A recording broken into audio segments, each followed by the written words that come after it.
Welcome back to some more Meakashi. So, where we last left off, from what I remember, Shion was applying for a part-time job. Because from what I remember, she's still trying to lay low. But yeah, let's continue reading. Let's see what we got here. I don't think the bit about the illness is true, but his death was very sudden.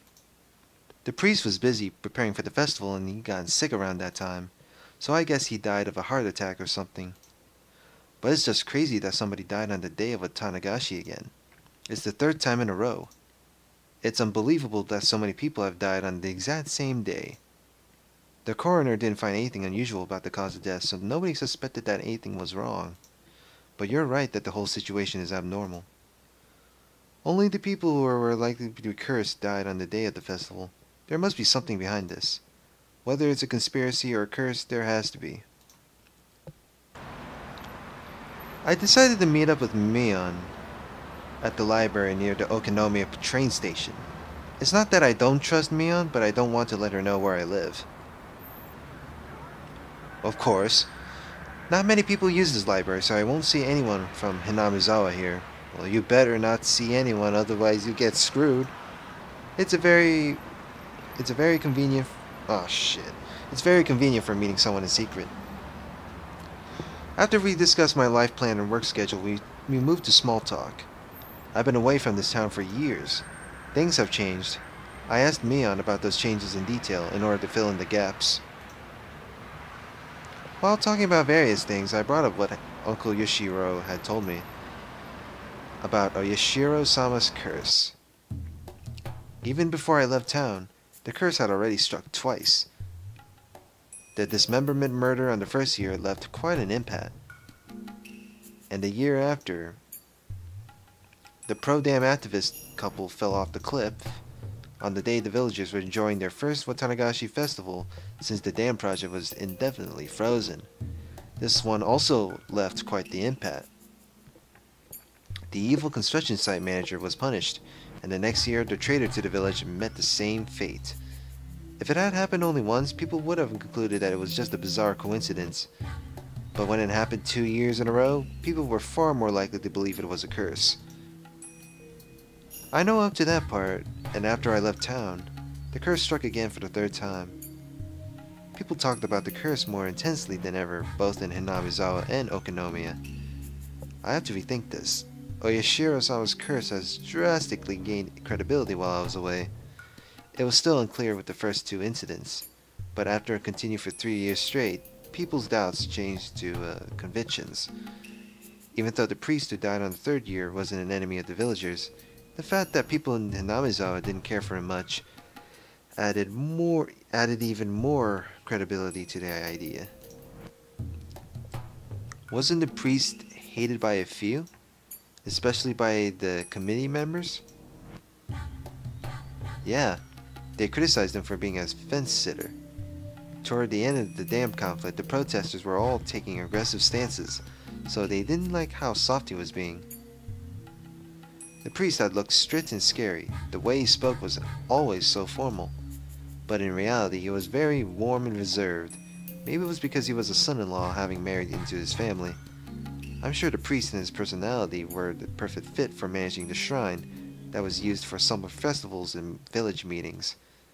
But that gathering spot style atmosphere of the shrine changed completely when the dam war broke out and it became the headquarters for the Onikafuji Guardians. Prior to the dam protest, hardly anyone worshipped Oyashiro-sama.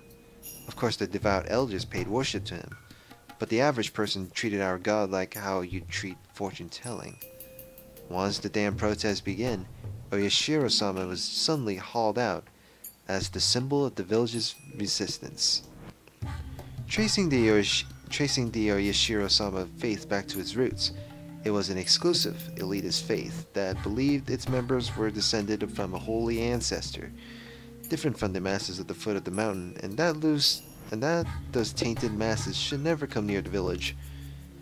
Of course, such self-centered ideology wasn't acceptable anymore in peaceful post-war Japan.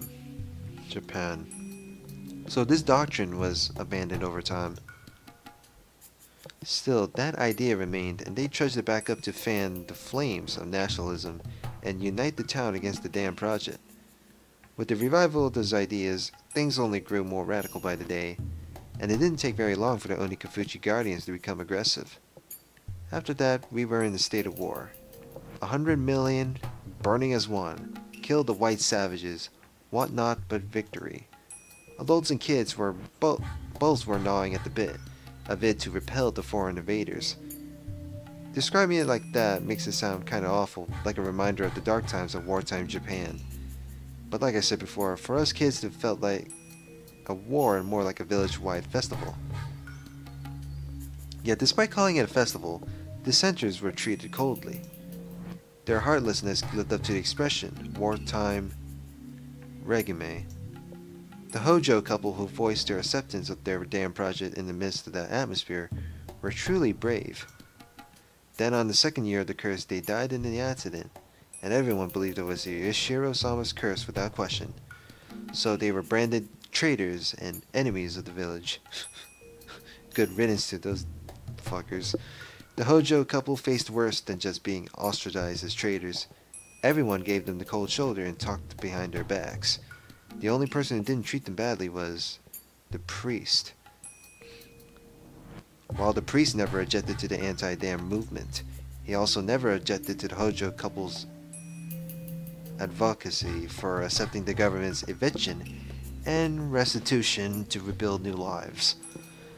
Those unforgivable Hojos became a slogan as the three families, especially the Sonozakis, united the village by turning them into scapegoats. So they must have found it very shameful to have a fellow member of the three families approve of that, especially when it was the priest of the shrine that had become a symbol for the dam projects. As central figures in Hinamizawa, the three families were the backbones of the Onikafuchi Guardians, so a difference of opinion was undesirable, and the priest was never accused of anything. But secretly, people whispered that he was a heretic, that he was unfit to serve as Oyashiro-sama's priest, that Oyashiro-sama's curse would soon strike him down, along with other rumors. Don't you think the priest was more mature than those around him? It was pretty cool, managing to keep his head and remain neutral, while everyone around him grew fervent. I thought Mion would share my opinion when I chimed back in. So when Mion gave me a forced smile and didn't agree with me, I was taken by surprise. If he were really mature, I think he would have cooperated with the others. He should have appeased them. He wasn't just the head priest, he was also the head of the Furu family.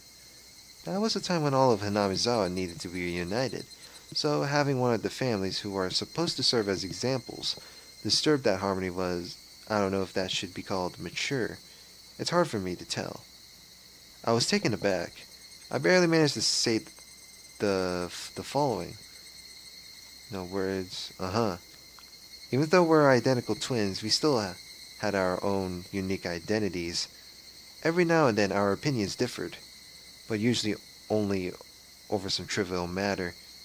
We've never had a difference of opinion this big. It wasn't an enjoyable feeling. I decided to probe her some more. I don't really like that word you used, appease. What are you trying to say? Are you saying the priest should have thought of the village as a whole and kept his opinions a secret? Meaning people shouldn't assert themselves before the whole? I'm not going that far.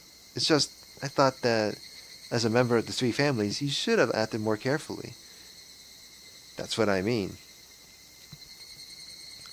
You know, when the game plays a Shion and then when she's talking to her twin sister, I can't even tell who's talking. Mion, oh god, anyway. Mion faltered a bit as the tone grew more like a cross-examination. I realized I was speaking a bit too harshly. What Mion expressed was probably the more mature opinion on our scale.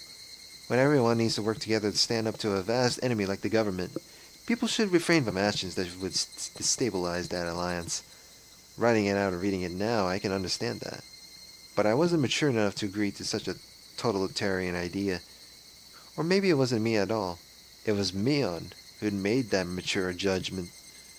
We've been separated for over a year. I've been away from the town. In the meantime, Mion has been training to take over the headship of the Sonozaki family. She'd been treated as such even before I was confined to that institution. She sat next to the hag in ceremonies and in meetings. She took her place when the hag was absent. But that was just it. We were never that different. Mion has become very like a successor since I've been gone.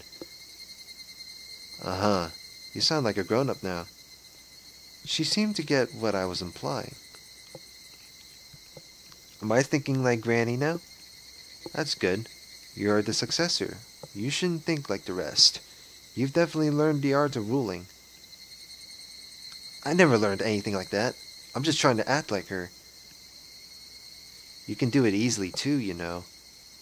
I don't want to. It's your role, after all. Well, don't try too hard or you'll tire yourself out. I didn't mean to be cold, but Mion seemed to take it that way.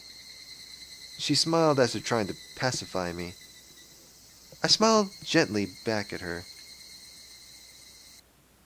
Sis? I mean, Mion. What is it? Our separation has always been tough. Our names, the places where we live, and our bodies. Mion looked down with a serious face, but then looked right back up. Maybe you think I'm jealous of that, but I'm not. We used to have some disagreements, but they were always small and forgettable. You don't have to feel sorry for anything. Up until birth, we were perfectly equal. Right after birth, we were separated by the grown-ups' priorities. Fucking hell. I used to get mad about it when I was little. There's no denying that. But we don't have to start a disagreement over it. Mion seems to understand what I'm trying to say. We each have our own characteristics, even though we're identical twins. Only we know the differences. We're also dependent on each other because of them. Mion seems more dependent. She always worries about me.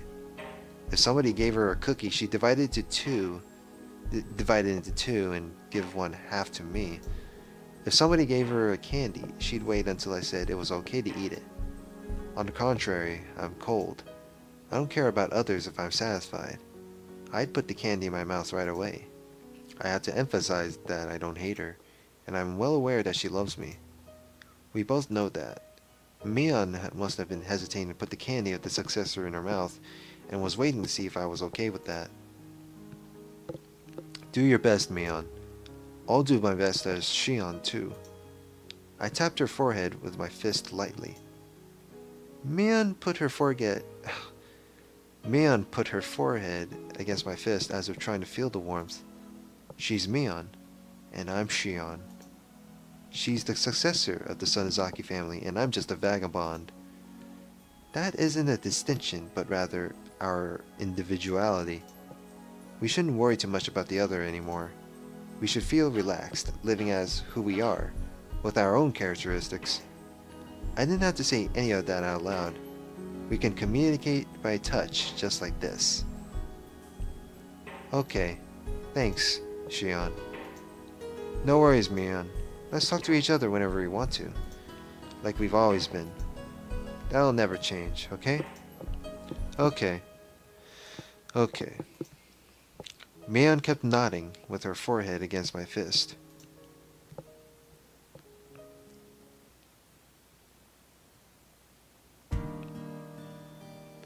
I said goodbye to Mion before it turned to evening. We had talked about the things that happened during my time away, and I enjoyed having that chat between sisters very much. We were able to dissolve our unsettled emotions.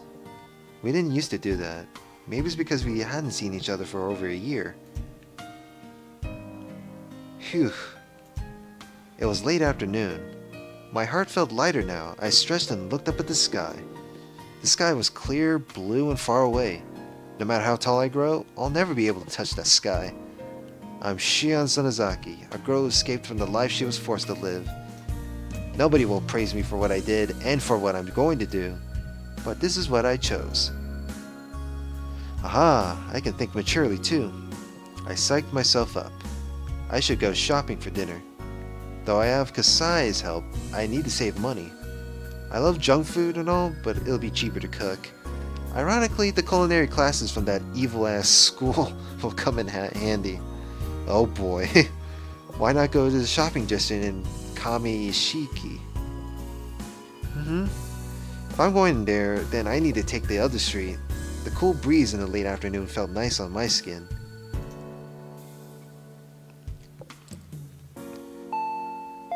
Oh boy, what's happening there? Kasai came to the door while I was putting stuff I bought into the fridge. Wait a sec. I'm coming. Did you go grocery shopping? You must be tired. I don't get tired from grocery shopping. Oh, do you want dinner? I bought enough for you too. Is that alright? If you say so, I'd be happy to. Kasai looked curious about what I cook. You don't look like you believe in my cooking skills. You'll pay for that later. Oh, Jesus. Are you putting these in the refrigerator? I'll do it. Oh, thanks. Is this amount of rice enough for two? Here I go. Kasai skillfully packed food in the fridge while glancing at each item in turn. He noticed something. Shion-san, do you still hate canned food? I hadn't bought any. That was, of course, on purpose. It must be hard to avoid it. I know it's illogical. Maybe I could eat it if somebody forced me to. No, on second thought, I definitely couldn't. I feel really sorry. I know I was out of line then. Please forget about that story. Shut up. Men shouldn't hang around in the kitchen. Go watch TV or something. The hell is this? Kasai chuckled and left. I know this sounds stupid, but I hate canned food. If somebody told me there was canned food in a meal I just ate, I'd throw up. It started with a silly thing. Kasai told me a horror story when I was little. You know, one of those urban legends about meat made from an unknown source. Like those rumors about how there's worm meat mixed into burger patties or dog meat in beef bowls. Kasai had fun telling me one of those stories because of how scared I got. Oh God.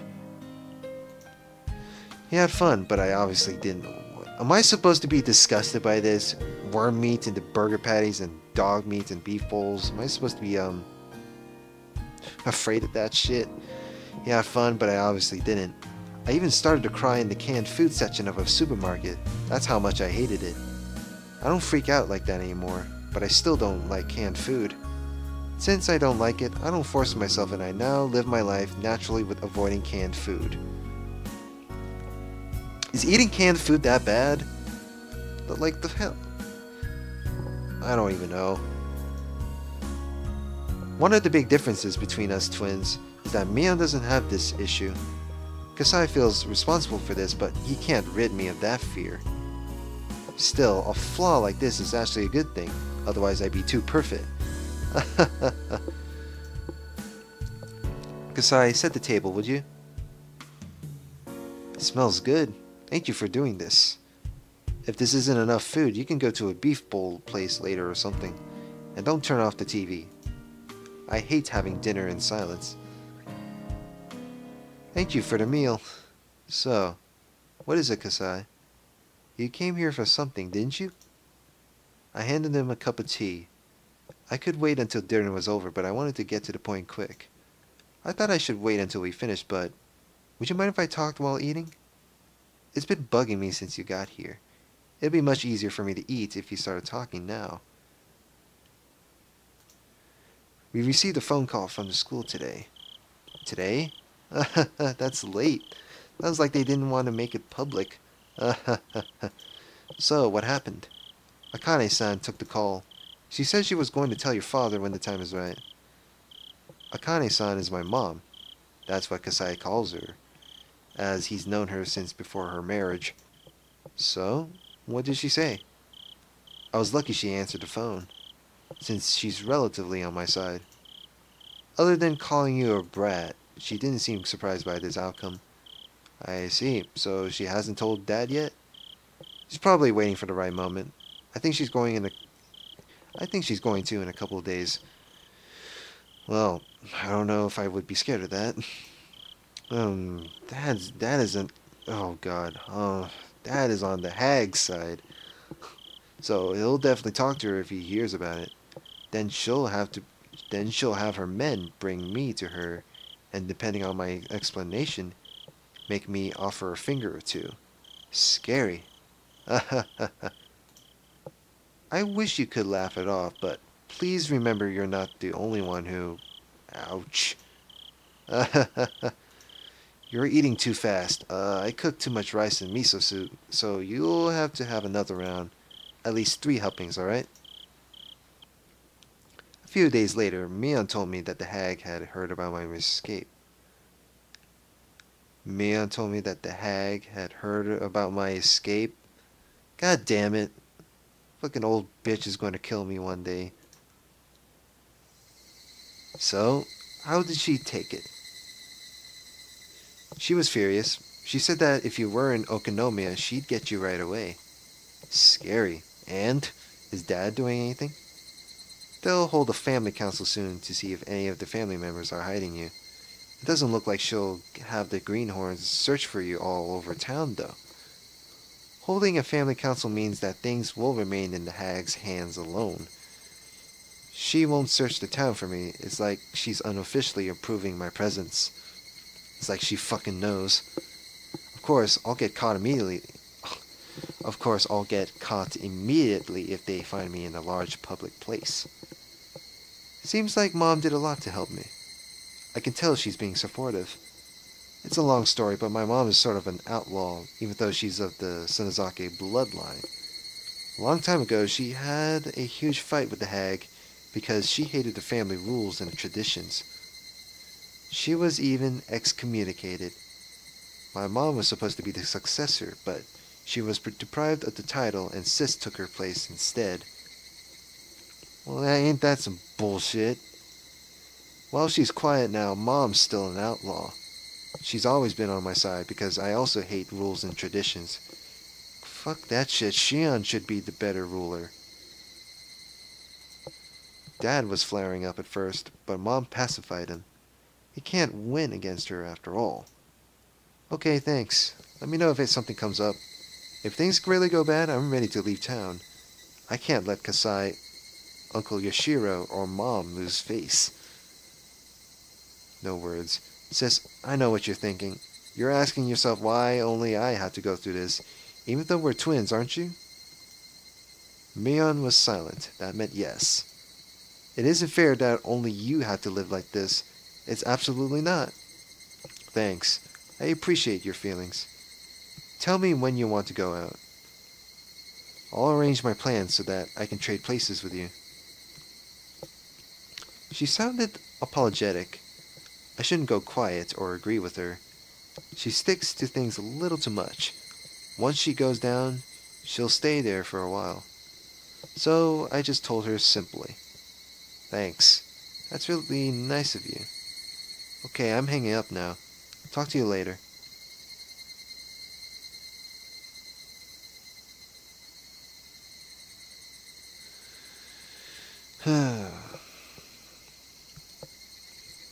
Doesn't have that Higurashi little title thing. It's in kanji.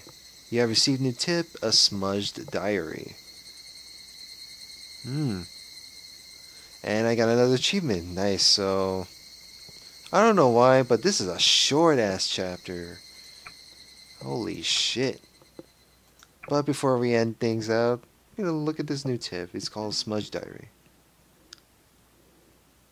Satoko was crying while hiding behind my back. She's been crying while clinging onto me, so my back was wet with her tears and snot. My aunt had been screaming hysterically, but she looked tired now.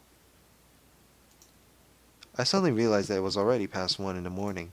She vomited out a series of screams one last time, then finally called it quits. Satoko seemed exhausted. She was looking down in a state of shock.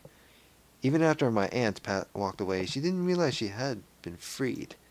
So I stroked her head and told her, "It's over, Satoko." Satoko twitched.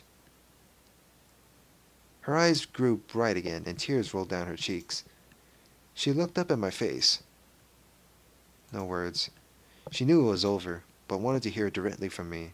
She begged me with a look. To be honest, I was really exhausted too, so I felt a bit annoyed when she tried to make me say it. But I needed to pacify her, so I gently told her what she wanted to hear. She's done with her scolding, so let's go to sleep, alright? Satoko clung to me while her tears continued to fall. She was crying again silently. Satoko was shivering pitifully. Her small back reminded me that there was nobody else to protect her. Here, go brush your teeth, make your bed, and go to sleep. Satoko smiled faintly and nodded. I felt dizzy. As I was released from the strain, a harsh drowsiness fell upon me. While Satoko was washing her face, I went to the toilet. I zoned out while watching my pee. My dizziness, I almost missed a shot. I felt like I was being sucked into the toilet. Oh God. What kind of TMI shit is this? I couldn't even remember what caused it. Why did my aunt start screaming today?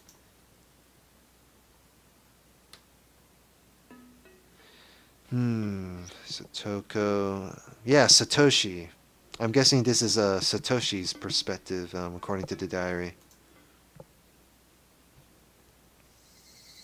So, let's see, view all tips. So, these are the 2 tips totaled up so far. Alright. But yeah, this was a short chapter, but I'm going to end this here for now. Next part, we're going to move on to part 3, aka chapter 3 of Meakashi. So, like, comment, and subscribe, and see you later. Have a good day.